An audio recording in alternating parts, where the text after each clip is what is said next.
Hola a todos, os presentamos otra píldora de GTQ Update, que en esta ocasión comentaremos el estudio sobre eficacia y seguridad de Trasimod en una población concreta que es los pacientes con una proctitis ulcerosa, a partir de los resultados del estudio Elevate, en el cual pues, se centrarán en estos pacientes concretos. Y para ello pues, contamos con la colaboración de la doctora María Algara del Hospital Universitario 12 de Octubre.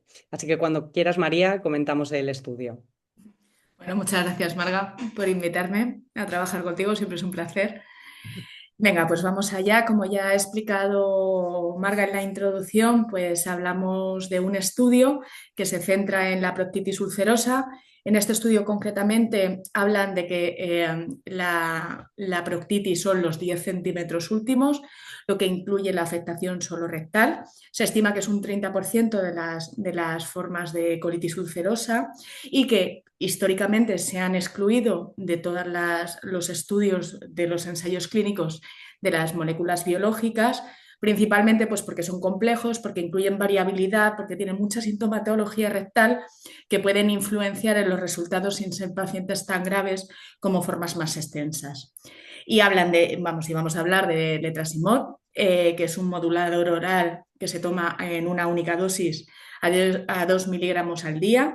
Es un modulador selectivo de los receptores de esfingosina y lo que hace es reducir la migración de los linfocitos a los ganglios linfáticos de la zona inflamada.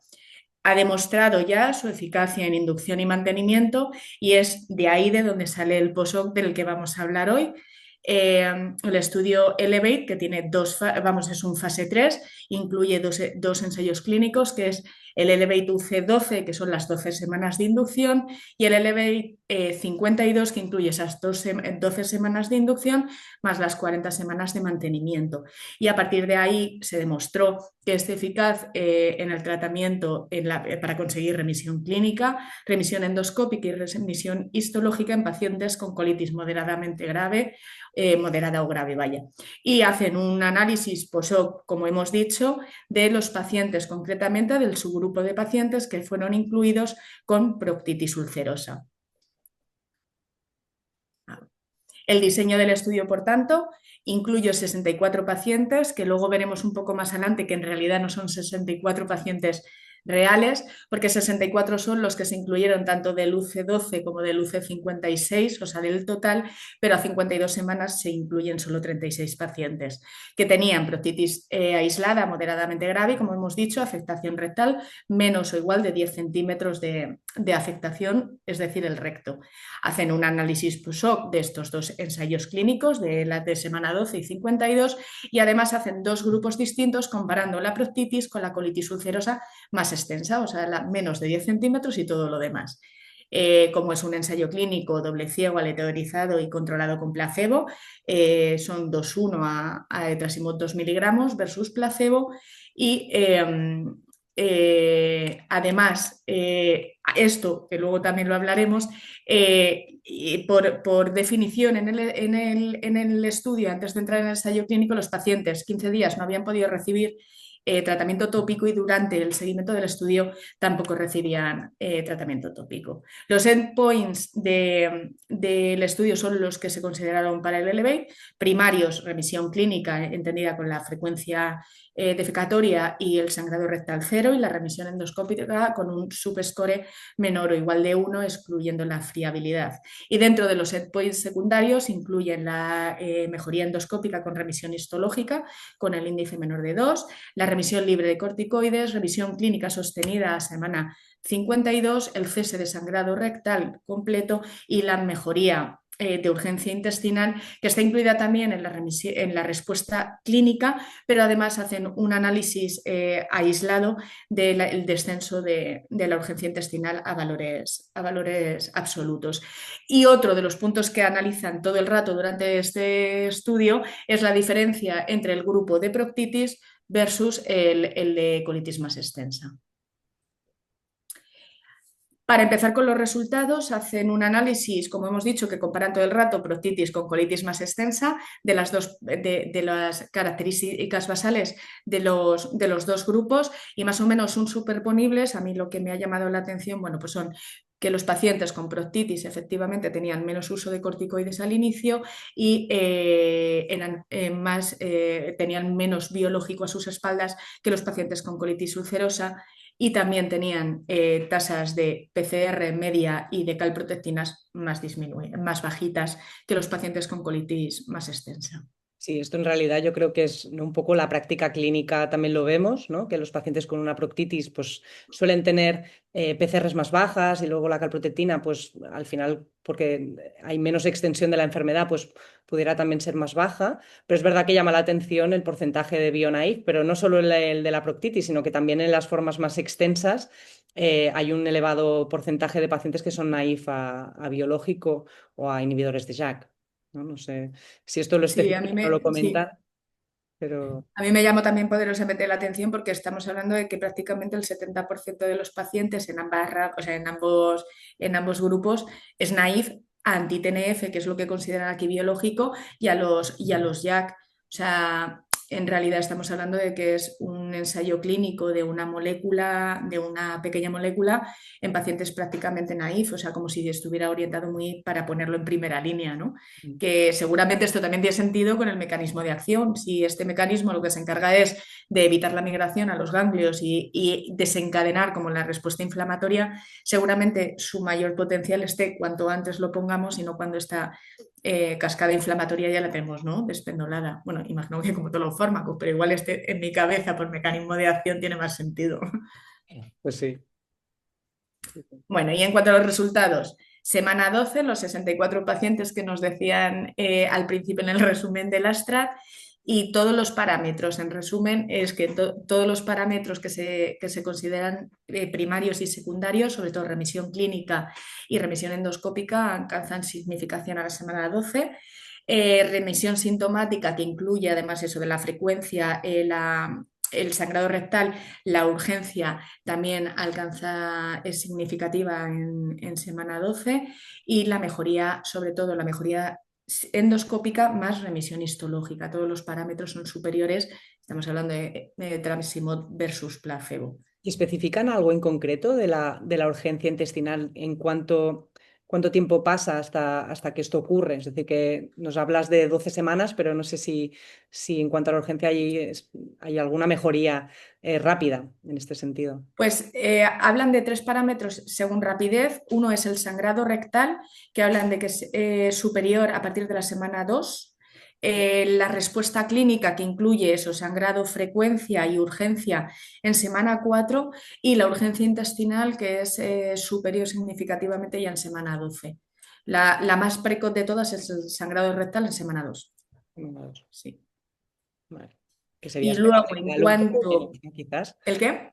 Que teniendo en cuenta que son proctitis, que generalmente la clínica rectal es predominante, pues bueno, es verdad que a semana 2 pues son 2 semanas que el paciente probablemente pues esperaría una remisión antes de, bueno, el paciente y el médico.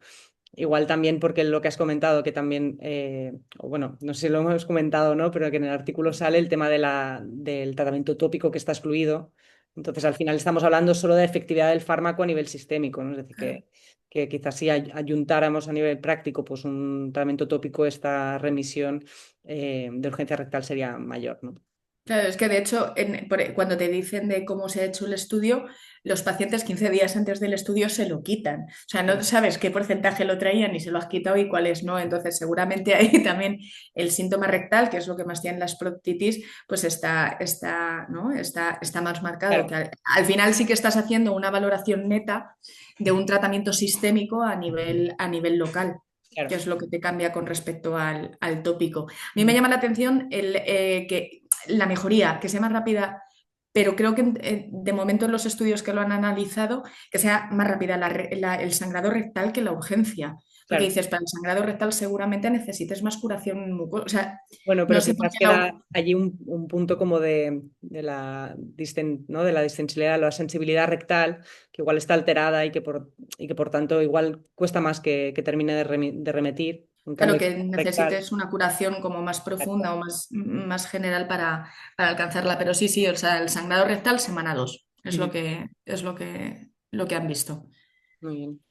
Y luego los resultados a semana 52. Creo que los más llamativos son la remisión sintomática sostenida, es decir, los pacientes que alcanzaron esa respuesta en semana 12, hay un 30% que la siguen manteniendo en semana 52 y la de libre de corticoides, que creo que también es un dato, que es un 44% de los pacientes alcanzan semana 52 sin haber recibido corticoides durante el seguimiento, con lo cual yo creo que son buenas cifras.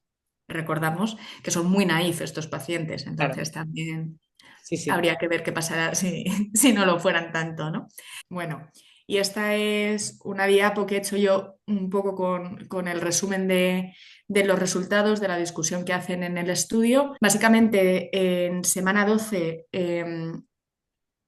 empieza a ver ya precozmente en semana 2 y 4 respuesta clínica en ciertos parámetros, como es el sangrado que ya lo hemos comentado y la urgencia en semana 12, pero se alcanza respuesta clínica, se alcanza remisión clínica endoscópica y esta remisión clínica y endoscópica se mantiene en semana 24. Cuando se analizan los 36 pacientes de semana 52, la remisión clínica global es en torno al 44% de los pacientes, casi, o sea, casi la mitad de los pacientes que se valoran, y la remisión sintomática sostenida, es decir, los que habían alcanzado en semana 12 que se mantienen hasta semana 52, es prácticamente del 30, o sea, uno de cada tres pacientes la alcanza a las 12 y la mantiene a las 52 semanas. Con lo cual, el resultado que ellos dicen es que los pacientes con proctitis ulcerosa alcanzan respuesta clínica, endoscópica e histológica, tanto en 12 como 52, siendo un perfil seguro, que es lo que nos queda por ver ahora, que es la seguridad, y que además al compararlo con la colitis extensa, que son resultados superponibles. De hecho, esta tabla que veis aquí a la derecha, que es la que, está, la que resumen ellos, sobre todo de respuesta clínica, tanto en proctitis, que es la parte azul, como la de colitis extensa, que es la parte verde, si os dais cuenta de los porcentajes, todos alcanzan, bueno, tienen una P bajita, está en semana 12 y 52, siendo así al ojo superior, ¿no? en proctitis que en colitis. También tenemos que asumir que son pacientes que ya hemos dicho que son menos graves, con menos carga inflamatoria, con una extensión de la enfermedad que se ha visto que también es menos grave la evolución, y creo que hay las diferencias, pero que son pacientes que prácticamente en todos tienen un 30% de remisión. ¿Y crees que aparte el hecho de que las proctitis sean en un porcentaje del 90 al 73% por ciento naif, crees que tiene algo que ver también el hecho de, pues también por el mecanismo del fármaco que comentabas, pues que quizás pues la remisión sea más elevada en estas proctitis que en las extensas? No sé si se Pues comenta. seguramente, ¿no? Al final una proctitis es o bien más precoz la enfermedad porque no ha llegado a evolucionar en extensión. Son pacientes que son el primer fármaco biológico que huelen, menos gravedad por carga inflamatoria, que es lo que te dicen en las líneas bases, y al final, joder, es que son naif, ¿no? Son los caramelitos que todos los ensayos clínicos querrían, ¿no? Pero además que tampoco hacen un análisis de esto, ¿no? Es decir, que No, también no, no. O sea, en ninguna parte pequeña, ¿no? del estudio diferencian los pacientes. Si es que, joder, si es que un 70% global en proctitis más son pacientes naif. Entonces, lo Pero raro no, sería, tendría que hacer un subanálisis de los pacientes que vienen expuestos. claro, que serían muy Mm. pocos en realidad, ¿no? Serían 30% de los pacientes, 700 había incluidos en el UC52, pues eso, un porcentaje muy bajo. Es verdad que esto no lo podemos extrapolar a nuestra práctica clínica a día de hoy, No, pero que además creo. del porcentaje más bajo, además de este estudio, ¿no? De los Ujú. 64, que al final son menos, y Claro, quedaría del un 36, claro. muy, muy Eso bajito. es. Ujú.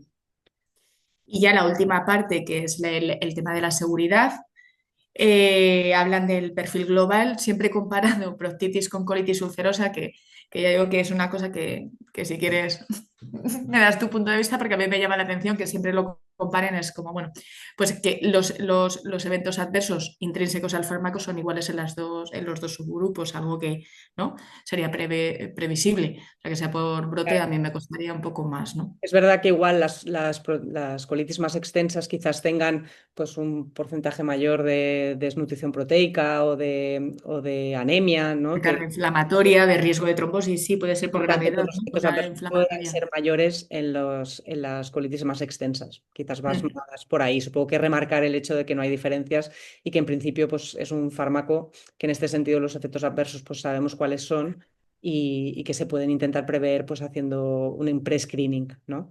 mm. Luego, en cuanto a las alteraciones de laboratorio, la más frecuente, aunque suelen ser leves, es la elevación asintomática y sin efecto clínico de la creatinina sérica.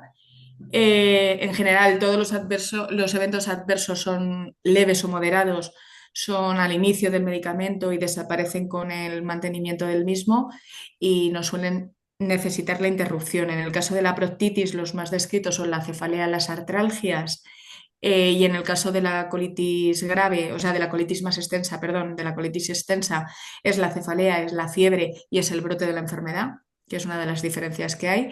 Y en cuanto a las infecciones en los dos grupos, son superponibles las tasas de infecciones, tanto leves como graves, como oportunistas, que hay en pacientes con placebo, con los pacientes tratados con el fármaco. Este es también el gráfico que viene del estudio que hace referencia concretamente a los eventos adversos graves del medicamento. Son dos pacientes del total de los pacientes de proctitis, que en global es un 5% en ambas ramas.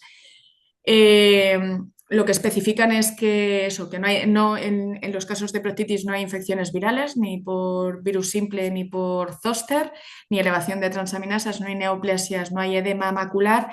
Lo que sí que hay es un caso de hipertensión arterial que requiere inicio de tratamiento con antihipertensivo. Y en la rama de la colitis más extensa, pues los que ya conocíamos, que los más graves son las infecciones urológicas, la elevación de transaminasas entendida como daño hepático que sí que ha obligado a interrumpir tratamientos durante el ensayo, el edema de mácula y la bradicardia. Ujú. Y ya un poco por dar mi opinión, que a eso me habéis invitado. El resumen básicamente es que parece que es ¿no? el primer análisis de un ensayo clínico, de un pivotal, de un medicamento que incluye este subgrupo de pacientes y por primera vez podemos hablar de que un tratamiento es eficaz en fase 3 para la proctitis ulcerosa porque era, clásicamente se habían excluido de todos los ensayos clínicos en fase 3 y que parece que este medicamento en estos pacientes, en este subgrupo de pacientes, consigue tasas de remisión clínica endoscópicas y histológicas tanto a las 12 semanas, pero que pueden ser mantenidas en el tiempo. No hay nuevas señales de seguridad, es un fármaco seguro, especialmente los de proctitis ulcerosa, que seguramente pues lo que hemos hablado de la carga inflamatoria, pacientes menos añosos o pacientes con menos evolución o con menos carga inflamatoria en sí. Y, y que, bueno, y luego otra de las cosas es que es un tratamiento oral Claro, es una y que ventaja. yo creo que esto va a abrir la puerta que seguramente los pacientes con proctitis empiezan a entrar en ensayos clínicos porque sí que son pacientes que necesitamos tratar porque luego en las consultas no sabes qué hacer con ellos, ¿no? Sí que es verdad que el paciente con proctitis en general pues suele responder bien a los tratamientos clásicos, ¿no? Es decir, la piedra angular que es la mesalazina, sobre todo tópica, incluso los esteroides tópicos. Pero es verdad que cuando hay un caso de proctitis refractaria en el cual pues hay que escalar tratamiento, pues ahí muchas veces nos las vemos, porque además un poco la conciencia de que la enfermedad es muy limitada, ¿no? Y cuesta pues muchas veces darle la importancia que realmente tiene de alcanzar pues la remisión en estos pacientes y sobre todo pues la calidad de vida que muchas veces se ve muy mermada por toda la sintomatología. Yo creo que con todo esto que nos has explicado pues nos ha quedado muy claro. Yo con esto me quedo también pues que la tasa de remisión pues considero que en esta población en concreto pues es elevada y que es aceptable, pero que seguramente además pues en la práctica clínica si añadimos algún tratamiento tópico probablemente pues se podrán rescatar pacientes, se podrán pues encontrar pues tasas de remisiones incluso un poco más altas que las que nos han presentado. Así que nada, pues muchísimas gracias María por este súper resumen y nada, pues cerramos esta píldora de GTQ Update esperando la próxima. Muchas gracias. Gracias, chao.